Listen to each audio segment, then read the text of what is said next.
He's a fantastic guy. Yeah. Working with Shah Rukh, although I'm not done. Are you in touch with him now? I'm not in touch with him. You call him and tell him to come on the show. I've been trying, but he just won't pick up the I'll phone. tell his manager. I'll tell. No, we don't even know who the manager is. Pooja. Forget Pooja. We go outside Manat and start shouting. Then they tell me he doesn't live here anymore. How can you don't need to tell him? He'll happily do it with you. I'm sure. No. I think you should just take your setup.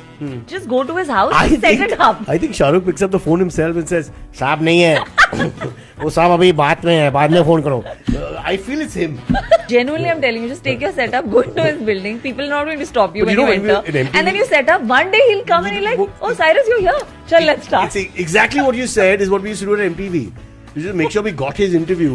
We literally go to Mehboob studio or come to Manat. He's always very nice once he comes. You can't even say, "Boss, 3 hours I've been waiting." The reason he's so nice is because I think he's got the theatre background. He's a people person. He's just good with people. Yeah, Because he's but good with light boys, spot boys. That's what. Everybody. I mean, I'm talking about on Yeah, set. on dude. set, on set, yeah. Because at some point you'll stop. You'll grow. You'll evolve. You'll be like, okay, I'm done with that. But he's never done with He's got that. the common touch, no? He doesn't let go of the common touch. Yeah, That's a good gift to have So as you good. become. Yeah. If I ever become like a king, I'm going to keep the common touch.